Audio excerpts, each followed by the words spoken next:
आज की क्लास में हम उन प्रश्नों पर बात करेंगे जो प्रश्न बार बार रिपीट होते रहते हैं, अपना रूप बदल कर आते हैं, मतलब अपने ऑप्शंस को बदल बदल कर आते हैं। जैसे देखो, ये अपना चतुर्थ श्रेणी का सिलेबस था जीएस का।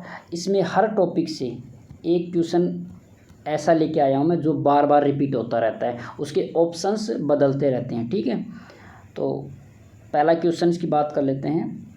पहला प्रश्न क्या कहता है, सार्वत्रिक ग्राही। अब इसमें देखो, ग्राही सार्वत्रिक ग्राही कौन होता है? ए बी जो रक्त समूह होता है ना, वो सार्वत्रिक ग्राही होता है। उस रुधिर में क्रमशः कौन से प्रतिजनन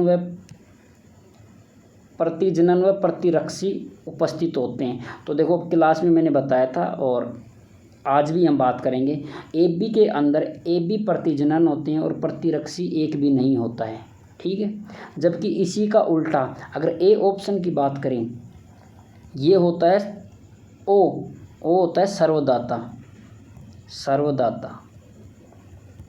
अच्छे से पढ़ लेना, ये लास्ट क्लास होगी चतुर्थ श्रेणी की। ठीक है, सर्वदाता होता है ओ ब्लड ग्रुप में कोई भी प्रतिजनन नहीं होता है, लेकिन ए बी प्रतिरक्षी होते हैं। अब इनकी बात कर लेते हैं अपने इस श्रेणी से। देखो, इसमें सर्वदाता क्या है? ओ है। यहीं से क्वेश्चन पूछ सकता है कि सर्वदाता कौन सा समूह होता है ब्लड में, तो ओ समूह होता है। और सर्वग्राही होता है ए बी। आजकल क्वेश्चन का थोड़ा स्तर बढ़ा दिया, तो उसमें ओ ए बी पहले यही पूछता था, लेकिन आजकल प्रतिजनन प्रतिरक्षी किसको दे सकता है, किसको नहीं दे सकता है, किससे रक्त ले सकता है, ऐसे पूछता है। देखो, सर्वदाता में प्रतिजनन तो अनुपस्थित होता है और प्रतिरक्षी उपस्थित होते हैं सर्वदाता में। तो यही मैंने बताया था, प्रतिजनन उपस्थित नहीं होते हो। ठीक है, और प्रतिरक्षी उपस्थित होते हैं सर्वदाता में। देखो, मैंने बताया। ठीक है, और ए बी में प्रतिजनन उपस्थित होते हैं लेकिन प्रतिरक्षी अनुपस्थित होते हैं। अब बात करते हैं ओ समूह। देखो, सर्वदाता हो तो सभी को दे सकता है। तो देखो, इसमें लिख रखा है कि किसको दे सकता है, तो ये सभी को दे सकता है। ए बी ओ सभी को रक्त दे सकता है। और किससे रक्त ले सकता है? जब सभी को दे सकता है तो क्या ही लेगा किसी से, तो ये खुद ही से लेता है। ठीक इसी प्रकार ए रक्त समूह है, उसमें प्रतिजनन ए होता है, प्रतिरक्षी बी होता है। बी में प्रतिजनन बी होता है, प्रतिरक्षी ए होता है, विपरीत होता है ये। ठीक है, और ए रक्त समूह खुद से और ए बी से को रक्त दे सकता है, क्योंकि ए बी क्या होता है? सार्वत्रिक ग्राही होता है। तो ए होता है, ए बी को भी दे सकता है, खुद को तो देखो हर देता है। ओ खुद को देगा, ए बी खुद को देगा। देखो, बी भी खुद को दे रहा है, इसमें ए बी भी खुद को दे रहा है। तो जो समूह होता है ना, वो खुद को तो देता ही है। और सार्वत्रिक ग्राही देने वाले में जब देखो, ए है तो सार्वत्रिक ग्राही को दे सकता है ए बी को, बी है वो भी ए बी को दे सकता है, ए बी से तो ले सकता है, ओ है ए बी को दे सकता है, क्योंकि ए बी सार्वत्रिक ग्राही है, मतलब सभी से ग्रहण कर सकता है। लेकिन ए बी किससे रक्त ले सकता है? सभी से ले सकता है, लेकिन खुद को देता है, बस ओनली फॉर खुद ही को देता है। ठीक है, तो ये याद रख लेना, ये सारणी अच्छे से, कि ओ समूह में प्रतिजनन अनुपस्थित होते हैं, प्रतिरक्षी उपस्थित होते हैं दोनों, और ए बी में प्रतिजनन उपस्थित होते हैं, प्रतिरक्षी अनुपस्थित होते हैं। ये याद रख लेना।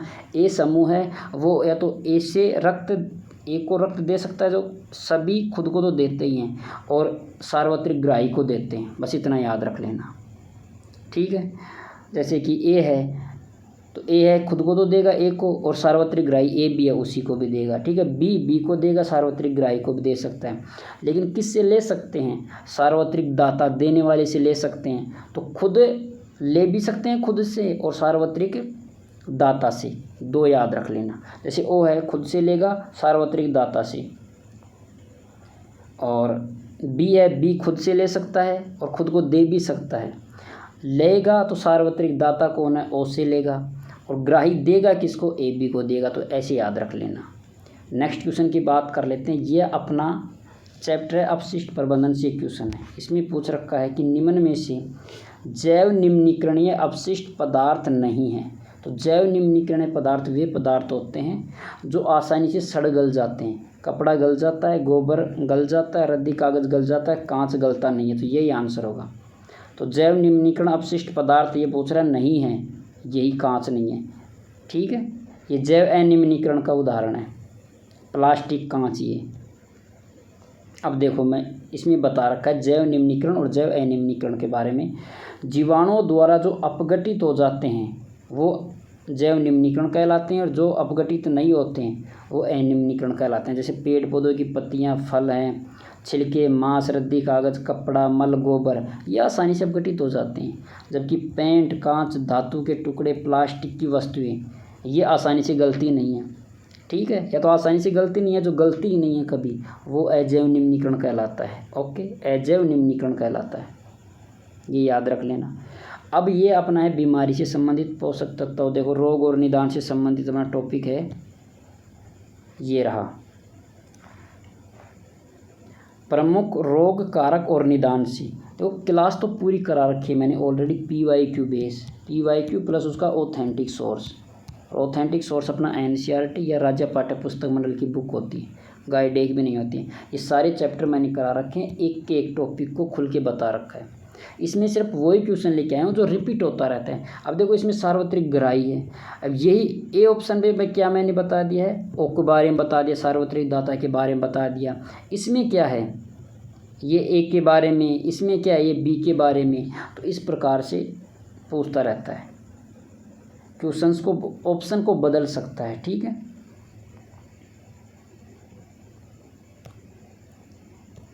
अब बात करते हैं अपने रोग से संबंधित। देखो इंग्लिश वाले इंग्लिश में देख लो, हिंदी में बता रहा हूँ मैं। देखो रोग से संबंधित चिकन पॉक्स, टाइफाइड, मलेरिया, दाद, और इधर है प्रोटोजोआ, कवक, विषाणु, जीवाणु, ये किससे उत्पन्न होते हैं। ठीक है, तो आपको पता है मलेरिया एक, ये तो मैंने बता रखा, मलेरिया को तो याद ही रखना, प्रोटोजोआ है। दाद है, ये होता है कवक होता है। ठीक है, टाइफाइड है, ये जीवाणु को दर्शाता है, और चिकन पॉक्स है, यह विषाणु को दर्शाता है। वही चिकन पॉक्स जिसमें दाने दाने निकल जाते हैं। ठीक है, देखो मिला लो, ए में हमने क्या किया, 3 किया है, ए में 3, इसमें नहीं है, इसमें नहीं है, ए और सी ऑप्शन में है।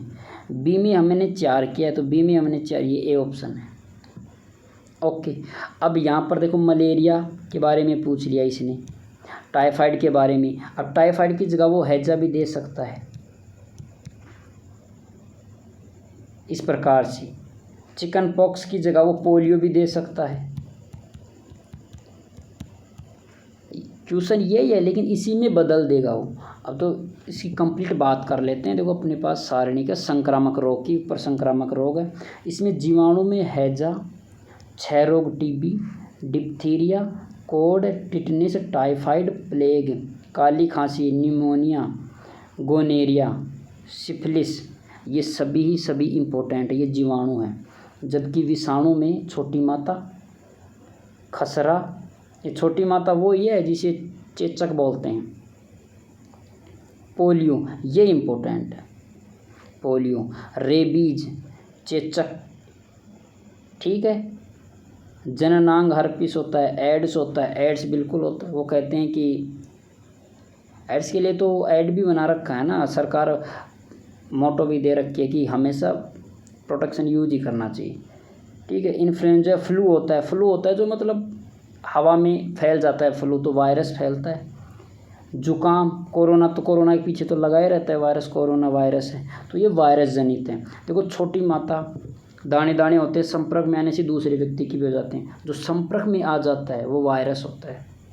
ठीक है, और हैजा, क्षय रोग, टिटनेस, टाइफाइड, ये जीवाणु जनित है।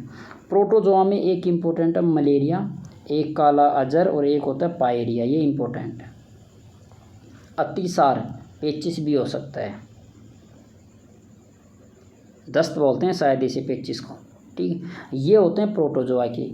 अब बात कर लेते हैं कृत्रिम जनित। इसमें कृत्रिम जनित में एक ही चीज़, वो क्रमिक जनित, सॉरी कृत्रिम नहीं, क्रमिक जनित रोग होते हैं। इसमें एसिस याद रखना है, जिसमें लास्ट में एसिस होता है ना, एसिस, टीनिएसिस होता है।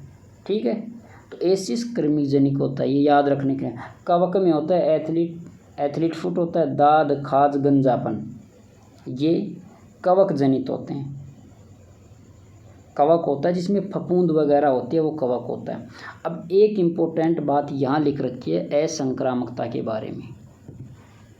असंक्रामकता होता है जो संक्रमण से नहीं फैलता, जो वायु पानी इनसे नहीं फैलता है, जो आनुवांशिक के तौर पर ही आता है ज़्यादातर। तो असंक्रामक में अरक्तता, मेरमस, रिकेट्स, हृदयघात, कैंसर के बारे में काफ़ी बार पूछता है, रिकेट्स के बारे में पूछता है, अरक्तता के बारे में पूछता है।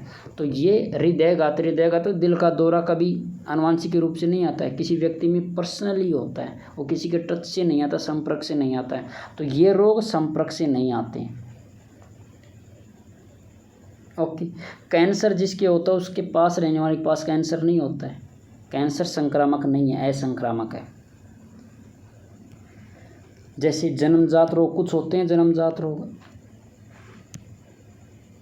देख लो, एक होता है मेंडलीय विकार और एक होता है गुणसूत्रीय विकार होते हैं, दोनों हैं जन्मजात रोग। तो मेंडलीय में होता है हीमोफीलिया, सिकल सेल्स एनीमिया, एक ये याद रख लेना वर्णदंता, कलर ब्लाइंड होता है, जिसमें दूध दिखाई नहीं देता या बिल्कुल धुंधला दिखाई देता है, ठीक है। और एक होता है थैलेसीमिया, ये होता है जन्मजात रोग मेंडलीय विकार की।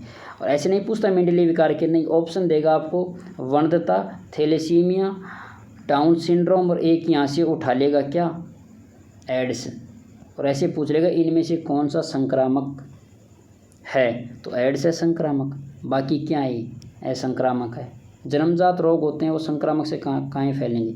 अब गुणसूत्रीय में याद रखना, जिसके पीछे सिंड्रोम होता है ना, वो गुणसूत्र, सिंड्रोम गुणसूत्र को दर्शाता है। जिस प्रकार एसिस कृमि को दर्शाता है, जैसे अभी बताया था मैंने, एसिस कृमि को दर्शाता है एसिस, ठीक है। इसी प्रकार सिंड्रोम गुणसूत्रीय विकार को दर्शाता है। जन्मजात रोग होते हैं।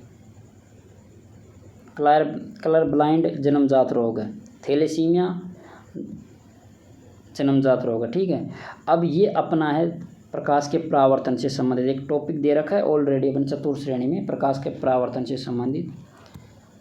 तो बात कर लेते हैं। क्लास देखो पूरी कंप्लीट करा रखा हूँ। ये सिर्फ वो क्वेश्चन है जो ऑप्शंस में भी घुमा कर आ सकते हैं। जैसे इसने अवतल दर्पण के उपयोग के बारे में पूछा है, तो अवतल दर्पण का उपयोग टॉर्च में होता है, वाहन के पार्श्व हेडलाइट में, वो नहीं पार्श्व साइड में नहीं होता है। पार्श्व का मतलब होता है बैक में नहीं होता है। इसमें उत्तल दर्पण का प्रयोग किया जाता है।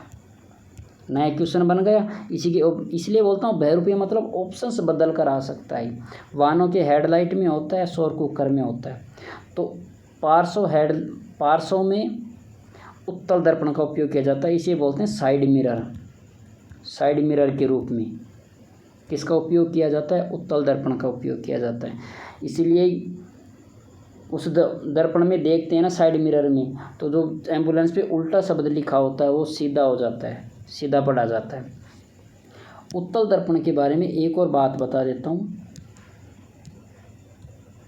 अधिक दृश्य क्षेत्र घेरता है। अधिक दृश्य क्षेत्र,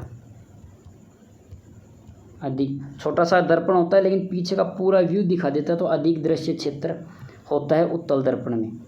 ओके। और अवतल दर्पण का एक और उपयोग है दांतों को बड़ा देखने में। डॉक्टर दांतों का आवर्धन का मतलब हो बड़ा होना, तो आवर्धन, दांतों का आवर्धन में किसका उपयोग किया जाता है, अवतल दर्पण का उपयोग किया जाता है। ओके। और इसमें दे दिएगा टॉर्च में, वाहनों के हेडलाइट में। देखो हेडलाइट बोले तो अवतल, और साइड मिरर बोले या बैक बोले तो उत्तल दर्पण का उपयोग किया जाता है। अब अभिसारी कौन सा होता है, अपसारी कौन सा है, तो आपको क्लास देखनी पड़ेगी, क्योंकि बस मैं उपयोग के बारे में बता रहा हूँ। उपयोग के बारे में ज़्यादातर पूछता है, रिपीट करता है इसलिए। अब देखो ये रहा, पूरा डाल रखा है मैंने। अवतल दर्पण के उपयोग उत्तल, देखो अवतल टॉर्च में, सर्च लाइट में, वाहनों के अग्रदीपों में, जबकि ये पार्श्व दर्पण होता है, साइड मिरर के रूप में यूज होता है उत्तल दर्पण, ठीक है। दाढ़ी बनाने वाला दर्पण होता है, इसमें भी अवतल दर्पण का। सौर चूल्हों में भी, दंत विशेषज्ञों के पास, तो दांतों का आवरण भी बताया था, दांतों का आवर्धन मतलब बड़ा रूप देखने के लिए भी अवतल का। और न्यूटन के परावर्तक दूरदर्शी दूरबीन में भी अवतल दर्पण का उपयोग किया जाता है, ठीक है। जबकि उत्तल दर्पण के लिए एक तो ये याद रख लेना पार्श्व दर्पण होता है, एक होता है स्ट्रीट लाइट रिफ्लेक्टर, ओके। एक दुकान और गोदाम में निगरानी, याद रखना निगरानी के लिए भी, और एटीएम मशीनों में भी निगरानी के रूप में उत्तल दर्पण का उपयोग किया जाता है, क्योंकि दृश्य क्षेत्र ज़्यादा घेरता है, जो दृश्य क्षेत्र ज़्यादा घेरता है ना उसी का उपयोग किया जाता है। तो उत्तल दर्पण में साइड मिरर का यूज होता है, निगरानी के लिए होता है, जबकि अवतल में ये सभी होते हैं। ये उपयोग पूछ लेता है। इसमें 4 ऑप्शन दिए है, टॉर्च है, अगर लाइट है, सौर कुकर है। इसकी जगह वो दे सकता है सर्च लाइट, इसकी जगह वो दंत चिकित्सक के बारे में दे सकता है। ऑप्शंस बदल सकता है, लेकिन एक क्वेश्चन आ सकता है उपयोग से संबंधित। अपना क्वेश्चन कर लेते हैं, क्वेश्चन तो पूरा करें। ए, सी और डी किस में है? ए, सी और डी, सी ऑप्शन में है, ठीक है। अवतल और उत्तल दर्पण के उपयोग बता दिया। नेक्स्ट की बात कर लेते हैं। देखो ये एक लिंग हार्मोन से संबंधित सिर्फ स्लाइड लेके आया हूँ, क्लास कंप्लीट बता रहे कि इसमें इतना याद रख लेना, टेस्टोस्टेरोन होता है, नर के लिए होता है, एंड्रोजन बोलते हैं, जबकि मादा में होता है एस्ट्रोजन और प्रोजेस्टेरोन होता है। मादा में 2 होते हैं, एक तो होता है एस्ट्रोजन और एक होता है प्रोजेस्टेरोन होता है, जबकि नर में होता है टेस्टोस्टेरोन। जबकि मादा का, नर का तो इतना याद रख लेना वर्षण से संबंधित, वर्षण नर से संबंधित आता है, ठीक है। वह द्वितीय गौण लैंगिक लक्षणों को विकसित करता है। एस्ट्रोजन मादा में 2 होते हैं, एस्ट्रोजन और प्रोजेस्टेरोन। इसमें एक शब्द याद रखना, प्रोजेस्टेरोन का संबंध होता है गर्भाशय से संबंधित, तो गर्भ हार्मोन कहते हैं। और एस्ट्रोजन सुंदरता को लेकर चलता है। अगर पूछ ले तो सुंदरता का हार्मोन कौन सा होता है? एस्ट्रोजन होता है। ये गौण लैंगिक लक्षणों के विकास के लिए उत्तरदायी होता है, जबकि ये भ्रूण से संबंधित होता है, गर्भाशय से संबंधित होता है, प्रोजेस्टेरोन होता है। ये स्लाइड याद रख लें, बस इतना ही बताने के लिए क्या था। अब अपना है धातु या धातु से संबंधित क्वेश्चन। मिश्र धातु, अब इसमें पूछा है कि कौन सी मिश्र धातु नहीं है। मिश्र धातु नहीं है। अब आपको बता दूं पीतल के बारे में ऑलरेडी पटवार में पूछा है, जस्ट अभी गई थी 17 तारीख 16-17 को एग्ज़ाम था ना, उसमें पीतल में, जिसमें पीतल में कॉपर प्लस जिंक का, और मैंने ट्रिक बताई थी पीतल का याद रख लेना पिताजी से, पिताजी, ठीक है। पी से पीतल, तै से तांबा, तांबे को बोलते हैं सीयू कॉपर, और पिताजी तांबा, और जिंक, जी से जिंक होता है, जिंक को Zn से दर्शाते हैं, तो कॉपर और जिंक क्या है? पीतल है। ये पटवार में आया था, मैंने बताया भी था। इसने पूछ रहा मिश्र धातु नहीं है, तो मिश्र धातु मरकरी नहीं है। अब मरकरी के बारे में बात कर लेते हैं। एकमात्र द्रव धातु है जो कमरे के ताप पर क्या द्रव अवस्था में पाई जाती है, मरकरी। अगर धातु पूछे तो पारा है, और यहीं पूछ ले अधातु, अगर अधातु पूछ ले जो द्रव अवस्था में पाई जाती है वो ब्रोमीन होती है, Br, और मरकरी का होता है प्रतीक Hg होता है, पारा, ठीक है। अब कांस्य से संबंधित बात कर लेते हैं। अपना क्वेश्चन क्या था इससे, धातु या धातु से संबंधित में अपना ये था कि मिश्र धातु से संबंधित, तो ये तो मिश्र धातु में धातु नहीं है, मिश्र धातु कौन सी नहीं, मरकरी नहीं है। लेकिन कांस्य के बारे में बात कर सकते हैं। इसने जैसे जिस प्रकार से पटवार में उसने पीतल का पूछ लिया था, कंबाइंड पूछ लिया था कॉपर और जिंक का, ठीक इसी प्रकार वो कांस्य से पूछ सकता है। तो कांस्य का क्या होता है? वही होता है कॉपर प्लस Sn होता है। Sn को बोलते हैं टिन, Cu को बोलते हैं कॉपर, तांबा बोलते हैं। अब यहाँ पर जिसे कांसा दिया है इसने, ये कांसा की जगह ऑप्शन दे सकता, सोल्डर दे सकता था, और सोल्डर का होता है Sn प्लस Pb होता है सोल्डर का, टिन और Pb लेड होता है, सोल्डर दे सकता है, ठीक है। और बात करें अपना एक लास्ट ऑप्शन बचा है स्टेनलेस स्टील, डी ऑप्शन, इसके बारे में बात कर लेते हैं। तो क्लास में ऑलरेडी बता दी, ये सिर्फ मैं लेके आया हूँ। यहाँ पर जब पटवार में पीतल का पूछा है, अपने कांसे के बारे में पूछ सकता है, अपने स्टेनलेस स्टील के बारे में पूछ सकता है। अगर स्टेनलेस स्टील की बात करें, स्टेनलेस स्टील, इसमें होता है Fe, क्रोमियम, कार्बन, हाँ क्रोमियम कार्बन होता है। तो ये होता है जहाँ मुख्यतः क्रोमियम, निकिल, एक और होता है निकिल। तो निकिल क्रोमियम का मुख्यतः ज़्यादातर भाग होता है क्रोमियम का और निकिल का स्टेनलेस स्टील में। सोल्डर में बता दिया Pb+Sn होता है। तो ऑप्शन दे सकता है, दिखा देता हूँ मैं, ये रहा। देखो पीतल का क्या होता है, कलर में देख लेना, कॉपर प्लस जिंक। कांसा का होता है copper plus Sn। German silver का होता है पीतल में निकिल मिला दिया। देखो पीतल कॉपर प्लस जिंक तो था ही। एक मिनट छोटा कर देता हूँ सभी को। हाँ देखो जर्मन सिल्वर में कॉपर तो था ही, Cu+Zn, पीतल तो था ही, इसमें निकिल मिला दिया। और गन मेटल में पीतल के साथ इसने मिलाया है Sn, टिन मिला दिया। अगर निकिल मिलाए तो जर्मन सिल्वर बन जाता है, और पीतल में अगर Sn मिलाए, टिन मिलाए तो गन मेटल बन जाता है। सोल्डर के बारे में बताया था Pb+Sn, जो तारों को जोड़ने के लिए। अब इसमें ये भी पूछ सकता है कि ऐसी कौन सी धातु है जो तारों को जोड़ने के लिए यूज की जाती है, वह मिश्र धातु कौन सी है। इन्हीं में से ऑप्शन दे देगा, तो वो कौन सी तारों को जोड़ने के लिए सोल्डर का यूज किया जाता है। घंटियों में देखो बेल मेटल, बेल होता है घंटी बजाना, कॉपर प्लस Sn होता है।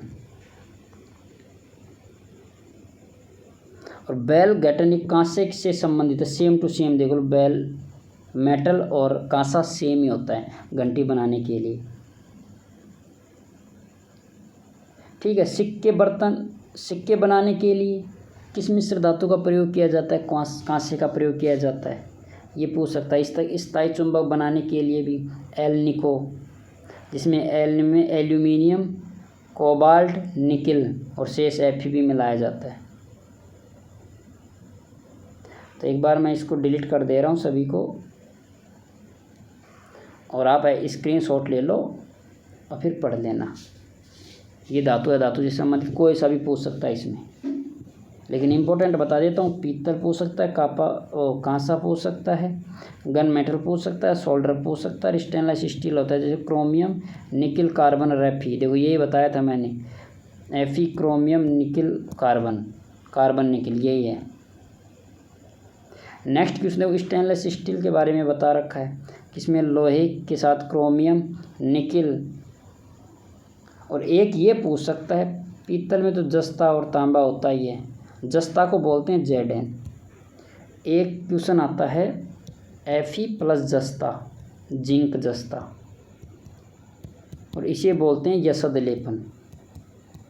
यसद लेपन लेप किया जाता है लोहे पर, जिसे लोहे का संक्षारण नहीं होता है, संक्षारण से बचाने के लिए। ठीक है, Fe+Zn जस्ता होता है, Zn। ठीक है, उसे इस प्रक्रिया को कहते हैं यसद लेपन, इसे बोलते हैं गैल्वेनीकरण। गैल्वेनीकरण ये पूछ सकता है। ये अपनी जो सामान्य शब्दावली थी, आनुवांशिकी से संबंधित सामान्य शब्दावली के बारे में, उसी से क्वेश्चन है कि आनुवांशिकी के जनक किसे कहा जाता है। J. मेंडल को कहा जाता है। ये एक एक की बात कर रहे हैं, याद रख लेना। मेंडल ने पादपों पर किया, ओनली जीवों पर नहीं, सिर्फ पादपों पर। पादप प्रजनन व संकरण पर इन्होंने अपना प्रयोग किया।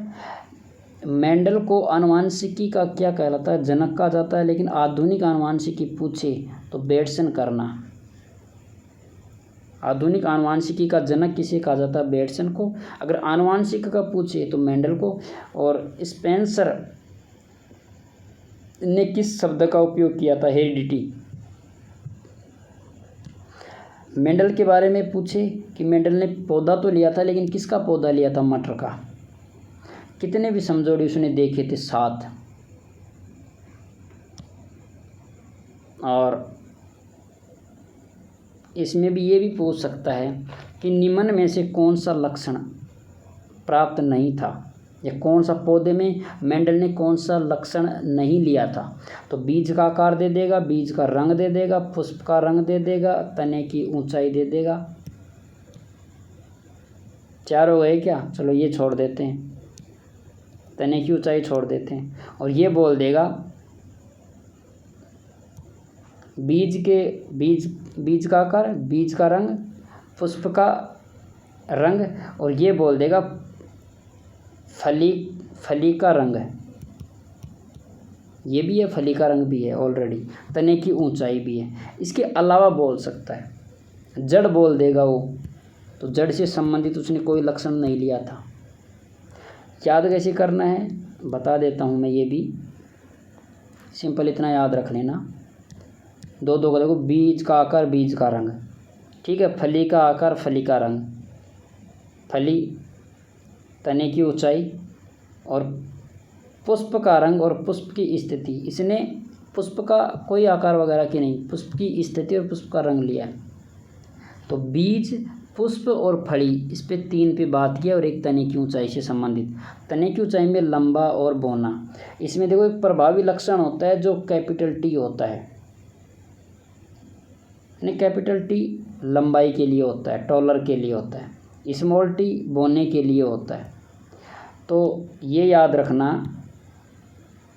प्रभावी लक्षण वो लक्षण होते हैं, ट्रिक के लिए बता रहा हूँ, जो हमको चाहिए होते हैं। जैसे इसने बोला है कि फली का रंग, हमें मटर में फली का रंग हमेशा हरा ही चाहिए होता है, जो हरी हरी फली होती है वो प्रभावी होती है। जो हमें चाहिए, ट्रिक के लिए बता रहा हूँ कि जो हमें चाहिए ना, हमें हरा चाहिए, पीला नहीं चाहिए, तो पीला है प्रभावी लक्षण है। पुष्प का रंग बैंगनी होना चाहिए, सफ़ेद नहीं, सफ़ेद में तो क्या ही मज़ा है। बीज का आकार गोल चाहिए, झुर्रीदार नहीं, गोल बीज ही चाहिए। तो जो हमें अच्छा लगे ना, ट्रिक के लिए बता रहा हूँ, जो कि हमें अच्छा लगे। अगर किसी को डायरेक्ट याद करना है कि गोल है, पीला बैंगनी अक्षीय स्थिति, फूली हुई फली होनी चाहिए, फली का रंग हरा होना चाहिए, तने की ऊंचाई लंबी होनी चाहिए, तो ये जो है प्रभावी लक्षण को कैपिटल से दर्शाते हैं।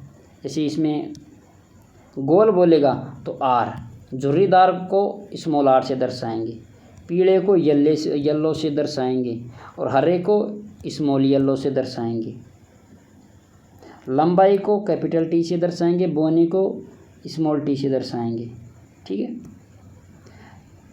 अब बात कर लेते हैं अपना भौतिक और रासायनिक परिवर्तन से संबंधित। ये तो काफ़ी बार आता है, रिपीट होता रहता है, इसमें कुछ नहीं पूछता। 4 ऑप्शन देगा, इनमें से कौन सा भौतिक परिवर्तन है, इनमें से कौन सा भौतिक परिवर्तन नहीं है। ये पूछेगा रासायनिक परिवर्तन है। क्या पूछा है कि निम्न में से भौतिक परिवर्तन है। भौतिक परिवर्तन वो होता है कि ये ए है, ये बी है, ये पानी है, ये बर्फ़ है। ठीक है, समझा रहा हूँ। भौतिक परिवर्तन होता है पानी को जमाने पर बर्फ़ बन जाती है, बर्फ़ को वापस पिघलाते हैं, पानी बन जाता है। इसका मतलब क्या समझे कि ए स्थिति ए से बी गया और बी से वापस ए में बदल गया। जो अपनी पुनः अवस्था प्राप्त कर लेता है प्रारंभिक, वो होता है भौतिक परिवर्तन। और जो पुनः वापस अपनी स्थिति नहीं प्राप्त कर सकता, जैसे पटाखों का जलाना, जब पटाखा जल जाता है ना, तो वापस वही पटाखा नहीं रहता, उसमें बारूद खत्म हो जाता है। भोजन का पाचन, रोटी हाथ में होती है, जैसे चबाते हैं भोजन का पाचन छोटे छोटे टुकड़ों में हो जाता है, उसको वापस रोटी नहीं बना सकते। तो जिसको वापस नहीं बना सकते वो होता है रासायनिक परिवर्तन, और जिसको बना सकते हैं, प्रारंभिक अवस्था में वापस लाया जा सकता है, वो होता है भौतिक परिवर्तन। रासायनिक में वापस नहीं लाया जा सकता, रासायनिक में अभिक्रिया रुक जाती है। भौतिक में तो वापस आ रही है, फिर वो वापस बी में जाएगी, फिर ए में आ जाएगी, पानी से बर्फ़, बर्फ़ से पानी, फिर पानी से बर्फ़, ये क्रिया चलती रहती है, फिर रुकती नहीं है। भौतिक और रासायनिक परिवर्तन का पूरा कंप्लीट डाल रखा है, देख लेना। अपने यहाँ पर बता देता हूँ कुछ इम्पोर्टेंट उदाहरण जो पूछता है। देखो, लोहे पर जंग लगना, जब लोहा पर जंग लग जाती है तो पहले जैसे नहीं प्राप्त कर सकती। अगर आप उसको घिसकर साफ भी कर सकते हैं तो उसके वजन में कमी आ जाती है, तो पहला जैसा नहीं रहता है। तो ये रासायनिक परिवर्तन है। पटाखों का जलना, पटाखे जल जाते हैं वापस प्राप्त नहीं कर सकते, ये रासायनिक है। भोजन का पाचन, रोटी खा ली वापस रोटी नहीं निकाल सकते, तो ये तीनों एग्जाम्पल ये तो रासायनिक परिवर्तन के हैं। और क्रिस्टलीकरण यही इसका आंसर है भौतिक परिवर्तन का। बर्फ़ से पानी बनना, पानी से बर्फ़, ये भी भौतिक परिवर्तन है। रासायनिक परिवर्तन का मतलब याद रख लेना, जो जलता है, जिसे ऊष्मा निकलती है, जिसमें कलर बदलता है, वो रासायनिक परिवर्तन होता है। इसके अलावा कुछ और एग्जाम्पल हैं रासायनिक परिवर्तन के, और ट्रिक तो आपको बता ही दिया। जो पुनः अवस्था में आ सकता है वो भौतिक है। बस एक इसमें क्रिस्टलीकरण का नहीं पता था आपको, तो क्रिस्टलीकरण भौतिक प्रक्रिया है। अब बात कर लेते हैं। देखो ये रहा रासायनिक परिवर्तन में 3 एग्जाम्पल, भोजन का पाचन, फलों का पकना। कभी देखे हो कि फल पक जाता है उसको वापस कच्चा बनाया जा सकता है? नहीं बना सकते। कच्चे को पका सकते हैं, पके हुए को वापस कच्चा नहीं बना सकते। जो वापस नहीं आ सकता वो रासायनिक परिवर्तन है। अंगूरों का किण्वन, अंगूरों का किण्वन किया जाता है। अंगूर जब सिकुड़ जाता है तो किशमिश बन जाता है, किशमिश से वापस अंगूर नहीं बना सकते। जो वापस प्रक्रिया नहीं हो सकती वो रासायनिक होती है, मतलब अभिक्रिया रुक जाती है, स्थिर हो जाती है। ठीक है, तो ये एग्जाम्पल थे। ये एग्जाम्पल पूछेगा, यही पूछेगा, इनमें से आएगा। अंगूरों का किण्वन, फलों का पकना। एक और है जो काफ़ी इम्पोर्टेंट है, मोमबत्ती से संबंधित। मोमबत्ती का जलना भौतिक और रासायनिक दोनों ही होता है। भौतिक प्लस रासायनिक दोनों परिवर्तन को दर्शाता है। इम्पोर्टेंट बात है कि मोमबत्ती जलती है तो ऊष्मा निकलती है, जिसमें ऊष्मा निकलती है, जिसमें मोमबत्ती जलने से प्रकाश निकलता है, वो तो रासायनिक परिवर्तन को दर्शाता है। लेकिन मोमबत्ती जलती है तो मोम पिघलता है। वो पिघले हुए मोम को वापस बना सकते हैं, ठोस वापस से मोमबत्ती बना सकते हैं। तो पिघले हुए मोम की वजह से वो भौतिक परिवर्तन दर्शाता है।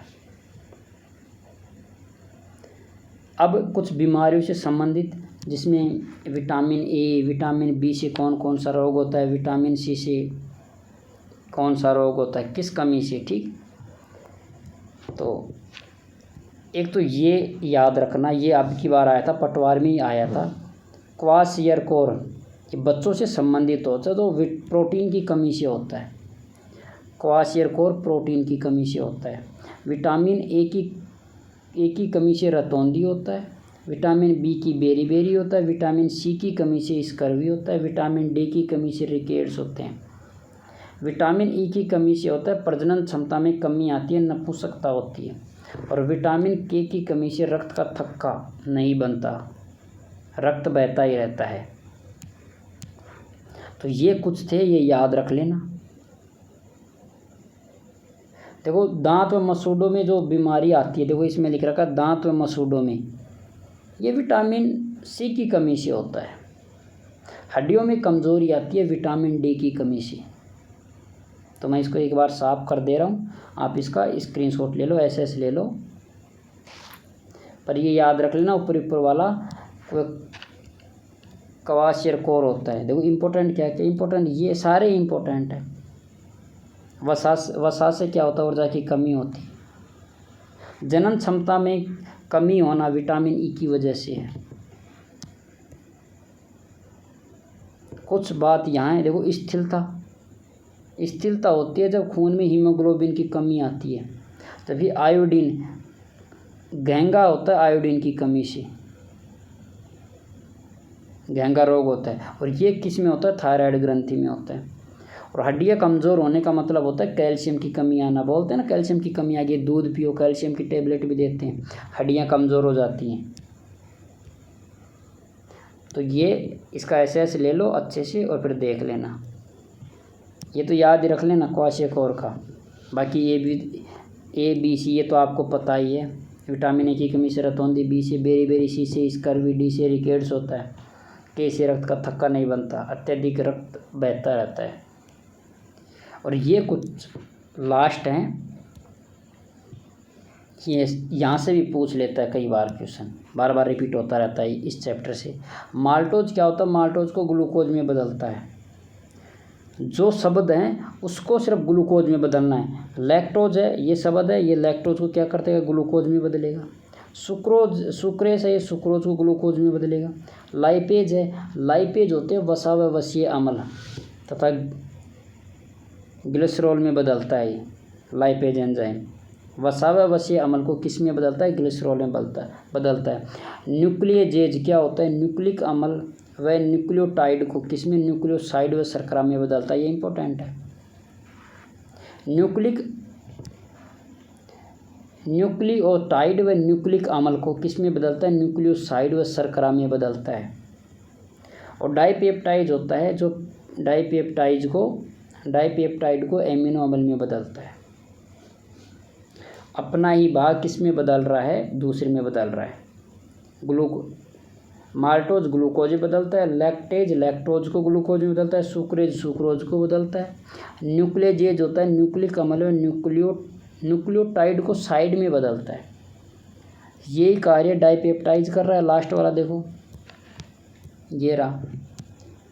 डाइपेप्टाइड होता है जो डाइपेप्टाइड को एमिनो अम्ल में बदलता है। और फास्फेटेज होता है न्यूक्लियोटाइड को नाइट्रोजन क्षार व राइबोज में बदलता है। तो ये कुछ थे शब्द थे, ये याद रख लेना, ठीक है। और ये कुछ प्रश्न थे,